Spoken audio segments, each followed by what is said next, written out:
So welcome back. We left off with looking at making character strings. So this was to use the double quotes to create character strings. This is line of textual information, and that R can do just traditional scalar arithmetic, addition, subtraction, multiplication, division, exponentiation. I didn't show this, but R obviously can also do logarithms and other things as well. And so the logic here, logic is actually a very, very powerful thing to use in R because it's going to be the foundation of almost all of our data subsetting. So for instance, let's say that you have the data from the American Community Survey, and you want to find all of the data that is related to the state of Florida, for instance. Well, what you would do is you would say, I want to find all the records where the state is equal to Florida. This is a logical comparison. And so you would want to be able to code this logical comparison to only return the records where there's a variable or a feature called state, and that is equal to a value called Florida. And so being able to do logic in the computer is going to be, it seems kind of trivial, like this example, like, oh, can we do 5 is less than 3? Well, obviously that's not true. But the strength of this comes in when you can use logic to perform much, much more powerful computations. So for instance, this all start off very, very basic. So is 5 less than 3? And the answer is no. And that's R returns false for no. And this is just a reminder. We can see the history pane back here. This is all the things that we've typed. Don't rely on this. I'm going to say this again. Do not rely on the history, okay? If you have code that's important to you, it should not just live in the console and in the history. It should go into a script, but we will cover that soon. But for now, we're gonna leave things on the environment pane. And I can say, well, is 5 equal to 3? The answer is also false. And oh, again, remember, you can use the up arrow to recall the most recent computation. Is 5 equal to 5? And the answer is yes, that's true. Okay, so there's all sorts of logical comparisons that we can make here. I have a tip and a side right here. Anytime that we've typed these things and then going back to the history, each one of these lines, this is called an expression. So if I happen to use the phrase, oh, we're going to type this expression, or oh, recall this expression in R or whatever, what I'm really meaning is like a single contained line of code. And it could actually go over a couple of lines. Like for instance, if I break things up, if I say 5 times and then just press enter, I'm going to see that my cursor is going to change from this little greater than or less than, I guess it's a greater than symbol, into a plus sign. And that means that R is expecting me to continue this expression, because 5 times doesn't mean anything by itself unless I type something else. And I say 5 times 3, and then I find out, oh, well, that's equal to 15.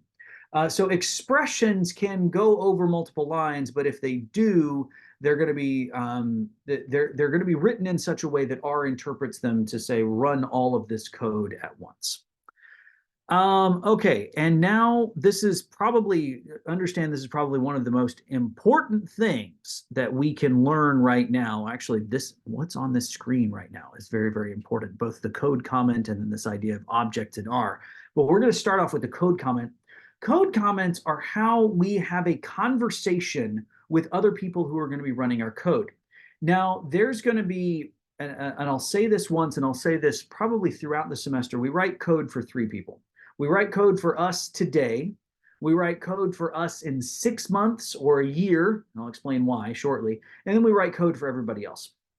The reason we write code for ourselves in 6 months or a year is most of the time in academia, we're going to do this scientific research, put it into a paper, and attempt to publish the paper.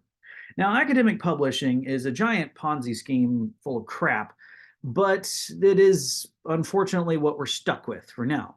And in academic publishing, we have this idea that we're going to submit this paper to an editor, and then the editor goes and finds some reviewers, and the reviewers are, people who are worked to death without being paid, like us. And somehow, out of the goodness of our hearts, we decide to review these papers that we're not getting paid to review, but we still have to pay like $6,000 to submit the paper. Anyway, this is not a rant on the just absolutely atrocious state of academic publishing, but it probably could be. So the editor goes and finds a reviewer who's willing to work for free for some stupid reason. I don't know why we do that either. And the reviewer is one of 3 or more reviewers who reads your paper, adds comments, sends it back to the editor. Now, this whole process takes a while. And it could be that you today, who did this analysis, and you 6 months or a year later, when you finally get the comments back from all of these reviewers and editors, are an entirely different person. You have found yourself, you've found enlightenment, and you realize that what you did before was not done by the you that lives 6 months from now or 12 months from now. And so you need these comments. You need to write comments to yourself as like a love letter to yourself in the future that says, hey, dummy, this is why I'm doing this. This is what's going on in my head right now. So that when you have to come back and look at this, you, future you, comes back and looks at this in 6 months or 12 months, you're not completely and totally and hopelessly lost. Okay? Code comments are important. This symbol right here is how we add a code comment. So realistically, what we do is we just type this. Well, I mean, once we put in the pound sign, we can type whatever we want. Howdy, folks. And notice what happens. R, unlike if I had done this, if I type a character string, R does something. R returns the value, because it's a character string and says, okay, well, you want me to say howdy, folks, so I'm going to say that. But here, whenever you start a line with a pound sign, R says, I'm ignoring this line. It works for computation as well. So if I say, well, I don't want you to do this, but is 5 less than 3? R says, well, I'm just not going to run that line. I'm not going to tell you whether or not 5 is less than 3. Now, R knows whether or not 5 is less than 3. We figured that out up above. But if you put this comment sign ahead of it, it's going to tell R, ignore this. Don't do this thing. Now, it kind of seems like a stupid thing to do, but is very, very powerful because this is where you write notes to yourself. This is sort of your lab notebook, if you will. And you say, okay, well, I was talking to the PI or I was talking to the boss, and the boss said that we need to do this particular statistical model. But in order to do this model, I first need to recode the factors as this, and I need to do this subgroup analysis. This is where you write all this stuff in comments. Okay. Comments are free. They don't cost you any money. Write lots and lots and lots and lots of comments. Write yourself a nice big fat comment over a whole bunch of lines explaining what was in your head when you decided to find out whether or not 5 was less than 3? Honestly, what possessed you to ask such an atrociously stupid question? Of course, 5 is not less than 3, but there's a reason that you took the time to type it. So you write yourself a comment and say, look, this is why I need to know this. This is why I need the computer to find this out for me. Okay. So code comments, very, very important. So this is where I'm going to leave you to do some exercises. So I'm gonna, this would be a good time for you to pause, do these exercises, and then resume the video. So I'm gonna pause here. All right, I'm resuming the video. I hope everyone had plenty of time to work on these exercises, and I think you should, whenever you meet up with your fellow students, you discuss the answers that you got from these exercises. Now, I told you there was 2 very, very important things on this screen right here. There was the code comment, but then also this idea of objects. This is in red. It's marked with the word important. It's probably important. Everything in R is an object. Now, you're not going to understand the implications of that statement yet, but I'm going to ask this to you. This is one of those things where I'm going to ask you to sort of join the cult of R and take things on faith just for a moment. I'm not explaining to you what this idea of not the full ramification of what an object is, but understand that everything in R is an object. And hopefully by the end of the semester, you'll have a much better understanding of why this is true and what we mean when we say this. Okay, now let's I'm going to skip forward to this fancy little picture right here. Well, actually, I'm going to say this is the assignment operator right here. This little less than and a minus sign. I'm going to show you the keyboard shortcut for this. So if I want to create, I'm going to go over to my environment real quick. If I wanted to create an object called X, on your keyboard, it's going to be Alt minus sign for Windows folks or Option minus sign for Mac folks. And it's going to add a space, a minus sign, a less than symbol, and another space. And I'm going to assign X to be the value of 2. All right. Now, I haven't typed anything yet. Remember, I need to, well, I've typed it, but I haven't executed it yet. Remember, in order to execute a line of code, I have to press enter or return. I'm not going to do that yet. I'm going to come back to it. Okay. So let's say I've typed this and I want you to notice the difference between before and after I press return. So before I press return, remember we said that this was our sandbox. This is all of the stuff that we get to play with right now. It says it's empty. There's nothing in my sandbox for me to play with. After I press the return key, there's going to be a section called values. There's going to be a value called X, and it's going to hold this thing, or there's going to be an object called X. It's going to hold the value of 2. So I'm going to go back here. My cursor is still on the end of the line, and I'm going to press enter.